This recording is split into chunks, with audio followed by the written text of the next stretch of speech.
네, 오늘 이야기는 한 가지 사건에서 시작을 합니다. 누가복음 23장 앞쪽 부분에 이제 이러한 이야기들이 나오죠. 빌라도가 갈릴리에서 제사를 드리는 그러한 순례자들 몇을 죽이고 그들이 제사 드리는 그 제물에 그들의 피를 섞었다라는 그러한 소문이 이제 들려온 상황입니다. 당시 예수님을 따르던 그 주변의 많은 사람들 중에서는 그 갈릴리 사람들이 그들이 지금 하나님 앞에 큰 죄를 지어서 그러한 일을 당하는 것이 마땅하다. 결국 그렇게 될 줄 알았다라고 판단하는 사람들이 있었다라는 것을 우리는 말씀을 통해 알 수 있죠. 이것은 아주 고대로부터 이어져온 어떻게 보면 그들의 미신과도 같은 것이었습니다. 욥기를 보면 욥기도 우리가 창세기와 동시대 때 이제 쓰여졌을 것이라 많이 생각을 하는데요. 그 욥기에도 욥의 친구들이 욥을 향하여 굉장히 인과응보적인 맥락에서만 그 욥을 질책하는 모습을 볼 수 있습니다. 너가 지금 하나님 앞에 죄졌기 때문에 너가 잘못했으니까 지금 그런 상황에 빠진 거야. 너가 빨리 회개해. 그럼 되잖아.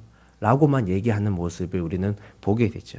아주 오래전부터 이 문화가 사실은 그들 가운데 이어져 온 것입니다. 복을 받으면 내가 하나님 앞에서 그저 잘해서 복을 받은 것이고, 누군가가 큰 고난에 처하거나 날 때부터 다리를 절거나 하면 분명히 그들 중에 뭐 부모라든지 그 자신이라든지 무슨 죄가 있어도 죄가 있어서 그렇게 된 것이다라고 생각하는 것이 그들의 저변에 좀 깔려 있었던 그런 생각이었던 거죠. 그런데 때때로 이 시대를 살아가는 우리도, 그 중에서도 우리 크리스천도 타인의 고통에 대해 굉장히 무감각해지는 모습을 볼 수 있습니다. 예를 들면 작년 할로윈데이 때 이태원에서 참 큰 일이 있었죠. 많은 이들이 사랑하는 가족을 잃고 자녀를 잃고 친구를 잃었습니다. 그래서 너무 그것이 믿겨지지 않아서 그 자리를 다시 방문해서 울기도 하고 그랬었는데, 그때 누군가 한 사람이 그 자리에 나타나서 예수 천당 불신 지옥을 외치며 그 자리에 있는 사람들이 죽은 것이 그 죄 때문에 당연히 죽은 것이다라고 얘기를 하는 그 장면이 누군가의 휴대폰에 촬영이 되어서 이렇게 SNS를 다 돌게 된 거예요. 얼마나 많은 사람들이 이 교회와 기독교를 향해서 질타하고 오해하고 어떻게 막 이런 것도 기독교냐라고 하면서 수많은 말들이 달렸었습니다. 에스겔 18장 23절에 주님은 이렇게 말씀하시죠. 주 여호와의 말씀이니라. 내가 어찌 악인이 죽는 것을 조금인들 기뻐하랴. 그가 돌이켜 그 길에서 떠나 사는 것을 어찌 기뻐하지 아니하겠느냐라고 주님은 말씀하십니다. 그 가운데 있었던 사람들 중에 완전한 사람 누가 있겠습니까? 누군가는 그래도 선한 사람이 있었을 수도 있고, 그 중에는 교회 다니는 사람도 있었을 것이고, 그 중에 또 누군가는 우리 기준에서 봤을 때는 더 큰 죄를 지은 것처럼 보이는 사람도 있었겠죠. 그런데 그가 누구인들 주님이 기뻐하시는 것은 그런 수많은 사람들이 주님께 돌아오는 그것을 기뻐하시지, 지금 악한 길에 서 있다고 판단되어지는 그 사람이 그것의 모든 보응을 받아서 막 비참하게 죽어가는 것을 결국 우리 주님은 기뻐하지 않으신다라고 그렇게 주님은 말씀하십니다. 그럼에도 때로 우리는 우리의 마음속에 정죄하고자 하는 유혹이 자꾸만 올라오는 것입니다. 왜냐하면 나는 주님 앞에 이렇게 잘 살아가고 있다라는 마음이 어느 순간 나도 모르게 내 마음을 다 점령하기 때문이죠. 그래서 어제 담임 목사님께서 얘기해 주신 것처럼 때때로 우리는 뭐 저 장로님, 저 권사님, 저 집사님을 운운하면서 그렇게 행동할 때 내가 알아봤어 라고 나중에 함부로 말을 해버릴 수도 있습니다. 때로는 믿지 않는 사람들의 불행이나 고난을 보며 역시 그가 마치 믿음이 없어서 그런 일을 당하는 것이 당연하다라고 말을 해버릴 수도 있습니다. 근데 그런 사람들에게 주님이 오늘 말씀하시는 거예요. 갈릴리에서 죽은 그 사람이 더 죄가 있다고 생각하느냐? 너희도 회개하지 않으면 망하리라.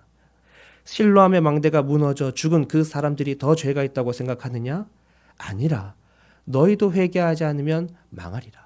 우리가 그들과 전혀 다르지 않다라는 것을, 그들보다는 내가 좀 더 나은 사람인 것처럼 자꾸만 보고 싶고 그런 마음이 우리 속에 들겠지만, 사실은 나도 오늘 회개하지 않으면 망하는 것은 똑같은 그런 연약한 인간이라는 것을 우리는 인정할 수 있는가? 그것을 주님이 우리에게 질문하고 계십니다. 그러면서 다음 이야기를 들려주시죠. 열매를 맺지 못하는 무화과 나무의 이야기입니다. 여기서 나타나는 무화과 나무는 주로 이스라엘을 상징하는 것인데 더 나아가면 오늘 우리가 되겠죠. 주님은 우리의 모습을 거울처럼, 그들의 모습을 거울처럼 지금 보여주고 계신 것입니다. 주인이 무화과 나무를 심고 열매 맺기를 기대했습니다. 기다렸습니다. 그런데 3년을 기다려도 열매를 맺지 못하니까 이것을 이제 버려야겠다라고 판단을 하시는 거죠. 그런데 이 이야기의 맥락상 그들이 맺어야 할 열매가 무엇입니까? 그들이 구약부터 신약에 이르기까지, 그 조상 때부터 지금 그들의 세대에 이르기까지 수없이 많이 하나님의 말씀을 알아왔지만 끝끝내 하나님 말씀에 불순종하고 말씀은 알아도 그 말씀대로 살지 않았은 그런 삶을 살아왔습니다. 그러니까 그들이 이제 주님 앞에 맺어야 할 열매는 사실은 자기 자신들이 먼저 주님 앞에 회개하고 돌아가는 그 회개의 열매를 맺어야 하는 것이죠. 끊임없이 남을 정죄하는 것은 쉽지만 오늘 내가 주님 앞에 과연 주께서 원하시는 열매를 잘 맺어가고 있는가? 나를 먼저 돌아보고 내가 주님 앞에 먼저 무릎 꿇는 것은 쉬운 일이 아니기에 주님은 오늘도 말씀으로 그들에게, 우리에게 들려주고 계신 것입니다. 그런데 다행히도 그 중간에 중보자가 계십니다. 포도 얹기가 말하죠. 1년만 더 두고 보자고. 흙도 다시 파고 거름도 다시 주고 어떻게든 잘 한번 길러볼 테니 조금 더 기다려보자고. 그렇게 말씀해 주십니다. 여지가 생긴 거예요. 기회가 주어진 거예요. 그렇지만 동시에 분명하게 딱 선을 그으십니다. 그럼에도 끝끝내 열매 맺지 못하면 분명히 심판대는 있다라는 것을. 그런데 우리는 그 가운데 기억하는 것이죠.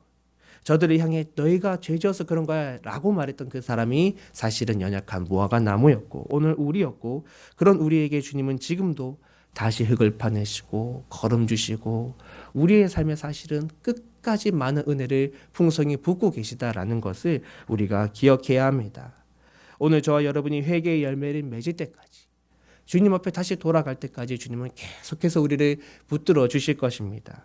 때로 우리가 맺은 열매가 작고 초라해도 그래도 원래는 열매를 맺었구나. 그럼 내년에 또 한번 해보자.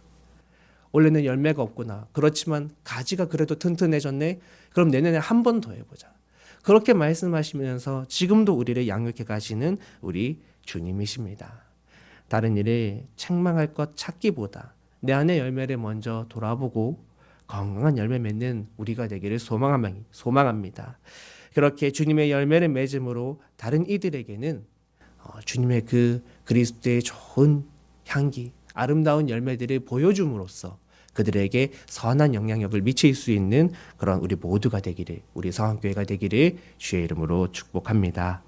기도하겠습니다.